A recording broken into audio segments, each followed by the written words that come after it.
Amigos, estamos aquí in another edition of LatiNation Football Club. I'm here with Chiva Mayor, Julio Ramos, and Nik Z, my friends and trusted collaborators.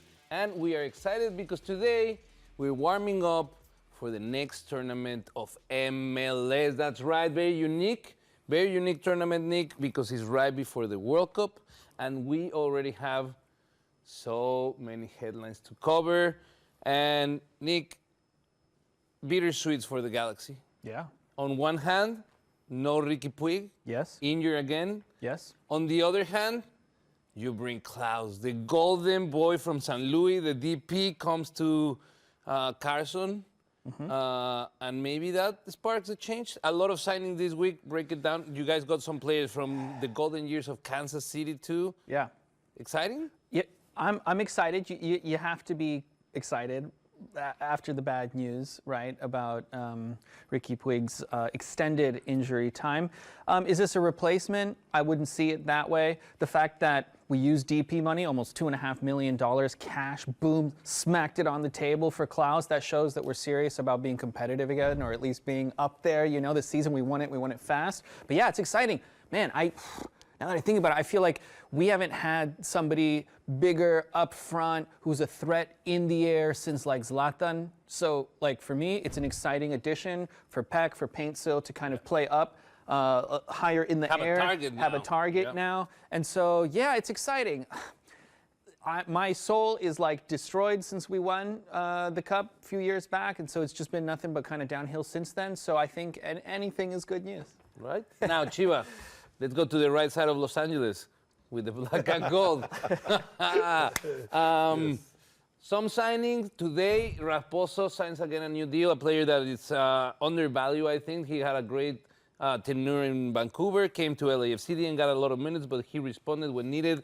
What other players, a few signings with LAFC, what are your highlights of the offseason so far? There's still more players coming. One of them that is a rumor is from Chivas. Chivitas, LAFC. Sí, se me fue el nombre, es tanta la emoción. Eric Gutierrez, of course. Eric Gutierrez, he's been named to be one of the possible signings for LAFC. Actually, I made a comment on the LAFC page, and Eric Gutierrez liked it, saying bring him in. So maybe that's a sign. We don't know. Chiva influencer. Hey, you gotta do what you gotta do. But you know what? More than the players that are coming to LAFC, I'm excited about the new coach. I think Dos Santos is gonna make a difference. He's gonna be a different football style. And yes, he was the assistant coach for Cherundolo for a long time, and also for Bob Bradley. Also for Bob, yes. Yeah. So, but still, I think it's gonna be a totally different football style that we want to see. We want to see the LFC style, which is always going forward, trying to score a lot of goals, and I'm excited about that. I think that this is a great turning point for the black and gold. I think that having a coach that is a day one. He was in the team from the very first training session. He knows the DNA that is needed to bring LAFC back to the level. I don't want to say back, because it's not like they've been, terrible, but I feel like they still owe to the promise that was made to be a top team. Now, let's talk about the other big team in the competition, no other than Miami, that is putting together, como decimos, un trabuco de equipo. Oh my God. Starting from the back, bringing the best goalkeeper in the league with St. Clair.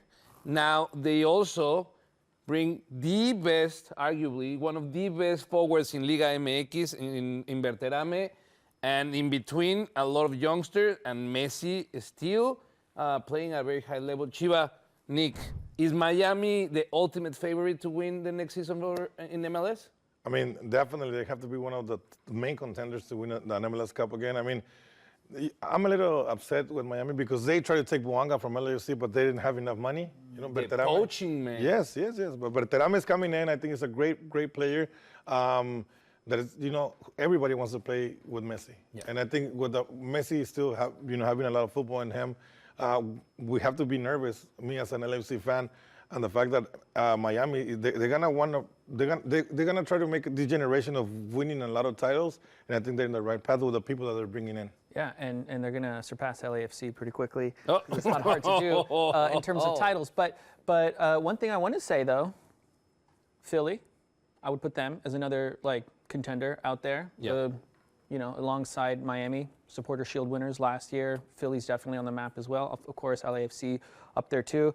I want to stress also, though, this is, as you mentioned, a unique season coming up because we got a big pause smack in the middle, right, for the World Cup. How's that going to affect a squad that's absolutely stacked with world-class international players like Miami? So you have to think about that as well. I think that is a very good point because this season, just like it's going to happen with Liga MX, is going to come to a halt at a moment that the teams might be rolling really high, and then these players go to the World Cup. You miss them for 8 weeks between training and their headspace before they get back to it. Now, for me, it's important to talk about the smaller teams that might have an opening just because of what you say. Teams that are not conformed with a lot of national caliber players that might have their full squad through the whole season, training and being on task. Now, which are these teams? One for me that is clear, San Diego. Yeah. San Diego is a team that is stacked, that has an excellent performance, and they don't have the percentage of national players that are going to the World Cup. They have Godoy with Panama, but Panama is not going to the World Cup. And just like that, El Chucky Lozano, we don't know if he's going to play. La novela del Chucky Lozano. La novela del Chucky Lozano. Is he playing? Is he not? Let me take this out so we can focus. What is happening with Chucky Lozano? Chucky Lozano had it all, the biggest contract in MLS, a new franchise with a market favorable to him, and again, he didn't seem to have what it takes to be a leader in the locker room. I think it is sort of a chicken and the egg situation with this. Is it all crumbling apart because of the drama that unfolded, because of the temper flare-out that we saw, or is it the other way around? Is it other things that caused that temper flare-up in the locker room, other, let's say, butting of heads between coaches, players, and Chucky? I don't know. No one really knows for sure, but it's sad to see nonetheless. Was he outshadowed? Was he overshadowed by other players being promised that he was going to be the star of San Diego? I think that's what you're There's a lot of right questions. on the head. There's a lot of questions. So we don't know. But, it's sad to see Chucky Lozano going through this months away from the World Cup. Yeah. Another team that I think is going to be very strong is Houston Dynamo. Houston Dynamo bringing back in Hector Herrera after MLS banning him from MLS. They bring back Hector Herrera, and they just announced Mateus Bogusz from Cruz Azul, ex-LFC player. To Houston. Now part of Houston, yes. That, my friend, breaking news, and that makes Houston a contender because Bogusz, we saw him with LAFC. He just need a place to grow, and Cruz Azul wasn't. I feel like they didn't got the chances that he deserved. Now, my friends, let's put some money on the table and give prediction, not fandom, but prediction on who will take MLS so we can do some early betting and get that multiplier in the bag, my friend. You're betting? See, of course. I mean, I think with Sonny being in the squad, Boanga, now Sonny being finally on the full preseason with the LAFC is going to make a huge impact, and I do see LAFC one of the top contenders in the MLS Cup. So you have your money on LAFC? Wait, Boanga also not participating in the World Cup. I forgot about that. Yes. For better, for worse. I'm not saying it's a good thing, but it's a good thing. It is a good thing for LAFC. Yeah. Yes, exactly. What's your pick? We're not being too spicy with the money today. We're playing a safe bet. I'm putting my money on a Miami, on a Philly.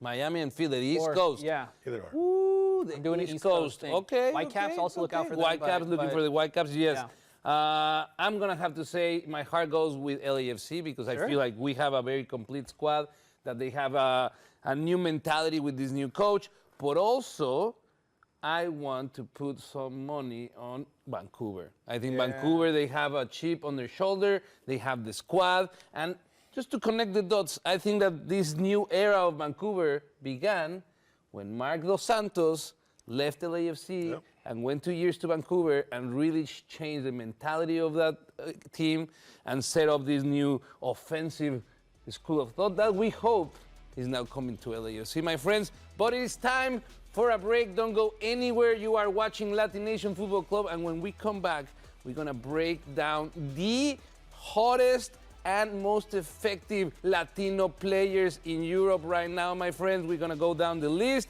and the Striker Report. That's right. We're gonna talk to you about what's going on with Empire Strykers and the Major Arena Soccer League. Don't go anywhere. We'll be right back.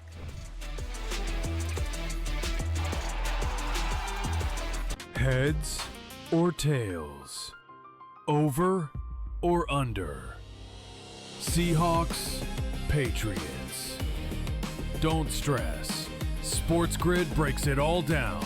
They are locks. We can capitalize. We're going to see a ton of over money. Props, expert guests, and smart insight leading up to the big game. Oh my God, if Sam Darnold wins the Super Bowl. Only on SportsGrid. They actually play Miami and nobody else. Bum after bum after bum. Now, the key ingredient to this clause, though, Joe, college football undefeated season. Ooh, no, wait, Donnie.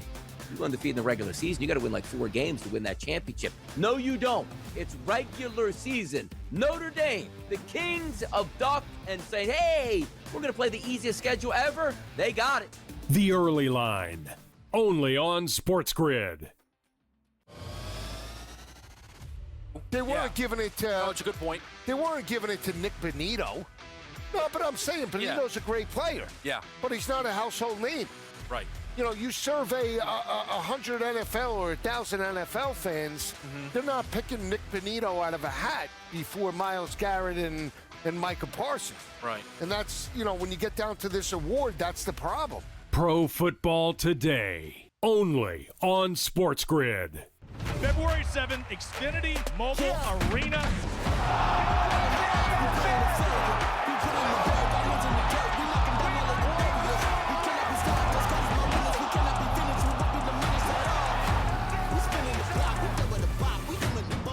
This is the most entertaining fighting in fighting, man. Fight fans of Philly! Knucklemania 6 in Philly.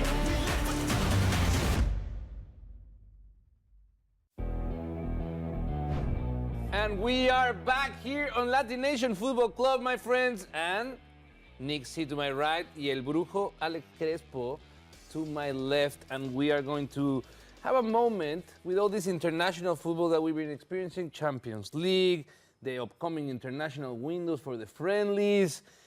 I figured that it was a good time to talk about the most informed Latino players in Europe right now, and maybe walk down memory lane, see which are the quintessential names that people should know about the Latinos that really made a name for themselves in the European leagues. Alex, break down for us, who do you think are the top 5 Latino players right now in Europe? Top 5 Latinos, and I mean, I honestly have to say immediately los Argentinos are always standing out, and that's surprising. I didn't think you were going to say something like that. Yeah, it's a very surprising take. Guys, come on. If we're talking world-class football, we have to talk about los Argentinos. I mean, we got players like Lautaro Martinez, who is el goleador de Inter Milan right now. He has taken them And the to leader, first the moral place. leader. He's always been like the player that Oh, yeah. has changed the face of the team. When the team is down, he's the one that scores or take that tackle or make the effort to change the face of the team. I mean, yeah, they are in first place for a reason, and I think it's Lautaro is the main, el matador, let's say. He led them to the Champions League success they saw last year. Without him, I know, but players like Lukaku got in the way, and just like back. Well, I'm thinking back when Alexis Sanchez was there, and Sanchez, another of the big Latino players in Europe. Now, in second place, who do you think? I have a name that I think that is think right we're there all in the thinking top of the same 3, one. and I'm just gonna drop it there for my Colombian friends out there. Luis Diaz is probably the most scary of all the Latino players right now. What he's doing in Bayern right now, but what he did at Liverpool the previous seasons, it just set him up in a different stage. I mean, honestly, it was very upsetting to see him leave Liverpool in the first place because, they had built such a foundation with that team, and then to see him go to Bayern, which is honestly like a really good move for him as a player, but then as like, if you look at it in the eyes of Liverpool, they lost a very key player.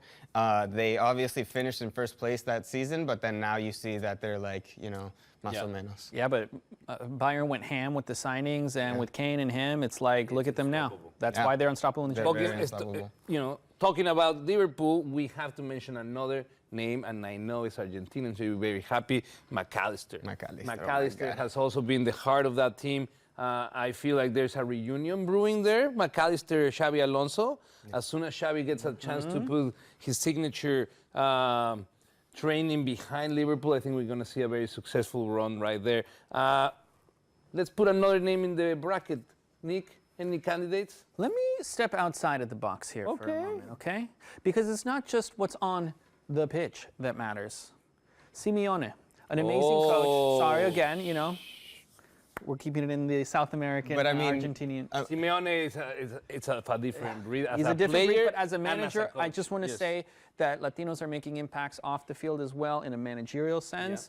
And so we got to be cognizant of that as well. And I mean, this is a manager that is having the luck of being able to coach his own son on the field too. So we are seeing a father-son duo, like a little LeBron and Bronny James action. Well, not quite, but this is a way better duo. Simeone Jr. is actually a good player that deserves to be there and not just given to him. No. Now, let's talk about some of the guys who paved the way for this new breed.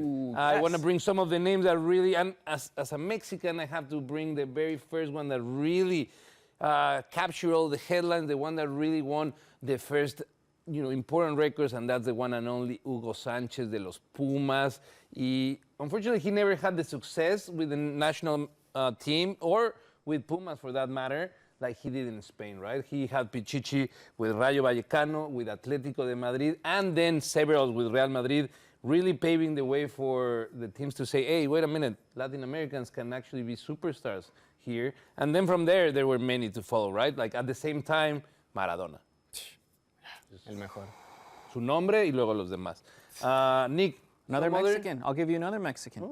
I dragged my poor mom to go see Barcelona in 2006. You probably know where this is going. Yes. Sir Marquez in the back. Solid player for Barcelona. Barcelona has benefited a lot from amazing Latino players. Right now, I know that we're not, I guess, including Brazilians, but Rafinha right now with Barcelona is great. I guess Brazilians are, I guess, they have in their Araujo. own. True. But Marquez, another great Mexican who definitely made a mark. And then we talk about Diaz. Who is giving the crown to Diaz? Mr. James. Yes. That is true. Made a mark I mean, on Madrid too. So he definitely was the one to set that standard for los Colombianos. But I mean, we talked about him earlier, Alexis Sanchez. I'm obviously wearing the Barca jersey. He did amazing during that time, but the really standout performance with Alexis was when he was at Arsenal. I mean, that link up with Giroud was just impeccable. But then talking about Chilenos, I can't not talk about Arturo Vidal, who right now, he's at a so-so team called Colo Colo, the second best, if that, in Chile. But, he had an amazing career at Bayern, at Juventus, and even at Barcelona, too. Arturo Vidal was just a monster in the midfield. You haven't mentioned Messi yet. Why? Because, It's like Maradona. We're kind of like Messi, and then... Because, you don't miss... Home pocket? They're in their own thing? Well, yeah, I mean, of course. Messi's the best. Ever? So No, Maradona. Maradona, Messi. I think so. We're getting into, hot water, but, honestly... We have to bring Past or Batistuta present. Batigol. And great hair Batistuta, award, one too. of, He had flowing hair. Canija. Canilla, and that goal line celebration that became infamous. Oh, yeah. If you know, you know. not gonna ever Now, some Mexicans that are really, really also, I will say, underrated, that have great careers is, for me, Ricardo Osorio from Mexico, that had a very, very fruitful career in Germany, and also one of my favorite players ever, Carlos Vela, that had a great career with Real Sociedad. At a time that Messi and Cristiano Ronaldo were dominating, Carlos Vela consistently ranked third in most of the stats of that tournament, which is, for me, a great accomplishment at the time that these two players were at their peak. So, any other players that you guys? I mean, Tevez, you guys are missing Tevez. Tevez. Tevez, Oh, my God, great Agüero. player. Agüero. Chicharito, I mean, I was just about to mention, you guys haven't mentioned Chicharito in his United days. He didn't make such a big, Chicharito, man. I guess, mark, The thing with but Chicharito is that he kind of like burned out fast. He was like a burned firework. out his career at the end. Like he didn't know how to be that legacy player that the Mexican Saying some fan needed, and online. he got canceled, and then if you're a true legend of your team and you have your last game and you have the goal and have a penalty kick and you kick that. Rumor has it the ball's still floating. My friends, we go out on a break. Don't go anywhere. When we come back, we're going to talk all about the Empire Strykers, one of the best teams of Mayor Arena Soccer League. Don't go anywhere. I'm Marcelino Ortiz, and we'll be right back.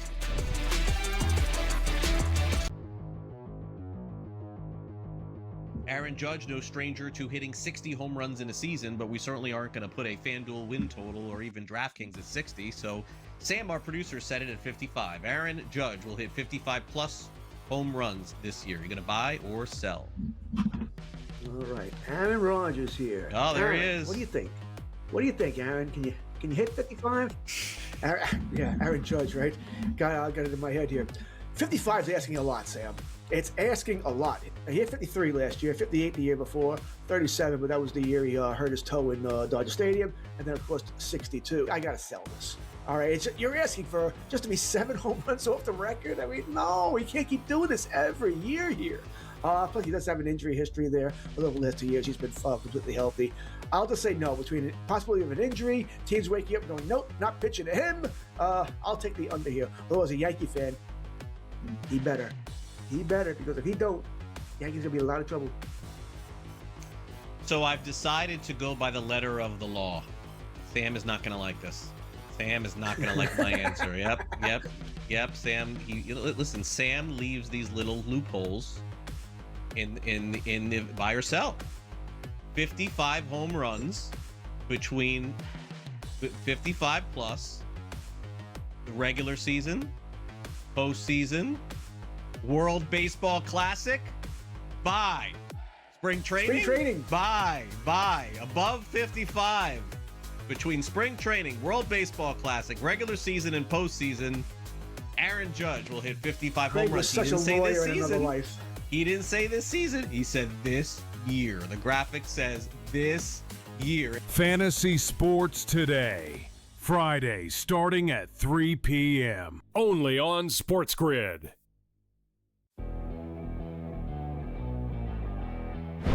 Que tranza, banda? We are back here on LatiNation Football Club, and it is time to do our striker report. Chiva, Mayor, and myself, we're very excited because we have big news. The Empire Strykers are on a hot one. They are winning.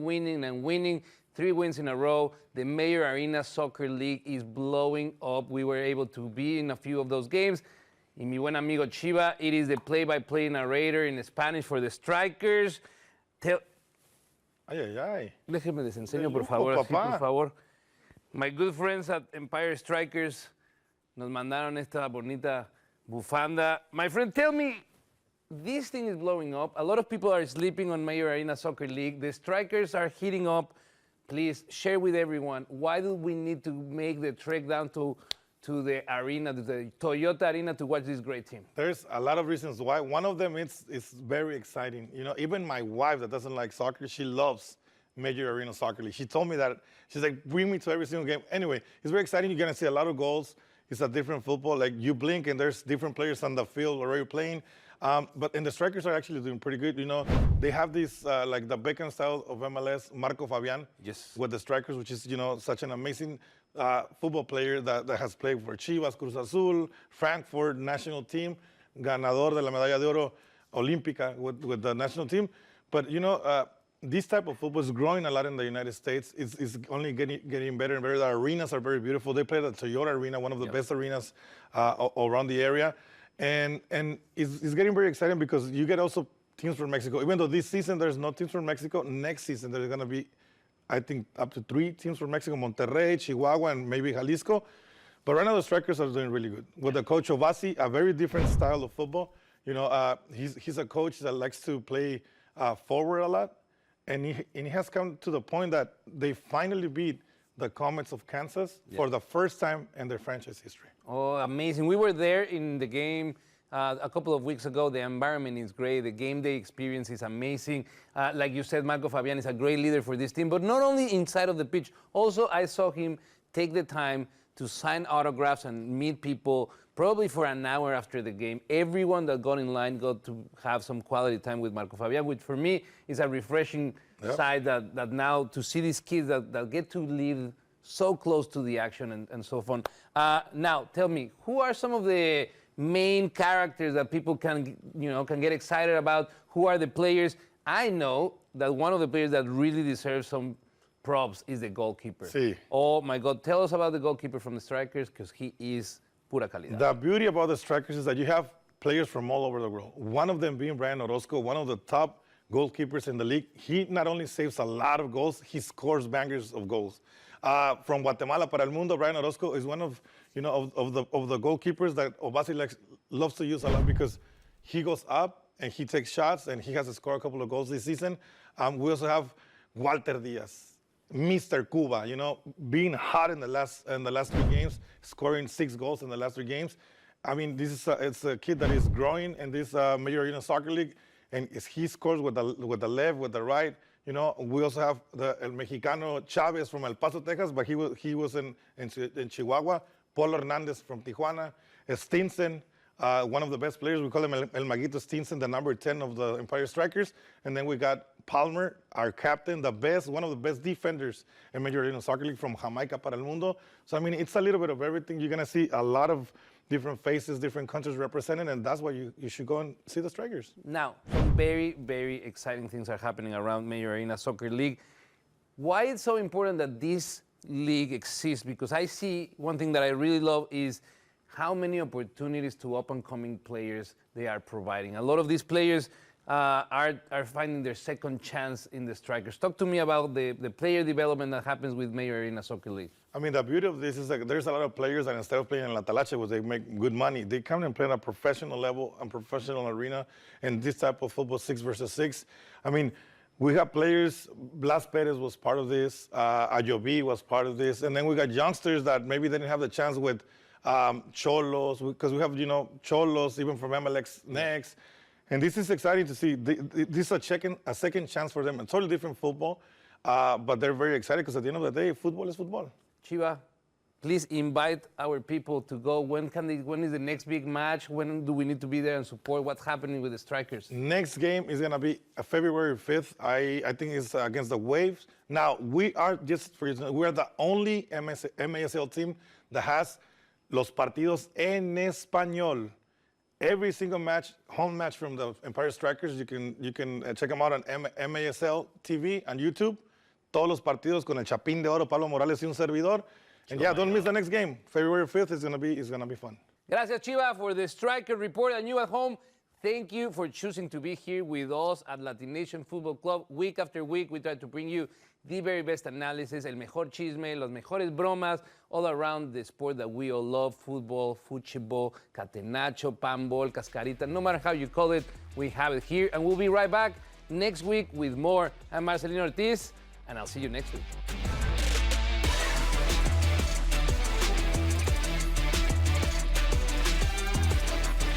Saturday, February 7th, Conor McGregor will be in the building for Knuckle Mania 6. In the main event, heavyweights collide as champ Ben Rothwell defends against Andrei Arlovski. In the co-main event, we find out who's the #1 pound-for-pound bare-knuckle fighter in the world. It's Lorenzo the Juggernaut Hunt versus Dave Redneck Mundell. Plus, a heated rematch ignites as Tony Loco Soto runs it back with Ben the Bomber Bonner. And the women bring pure intensity as Jade Massam Wong faces Crystal the Rugged Beauty Pittman. For how to watch live, go to bkfc.com for more info.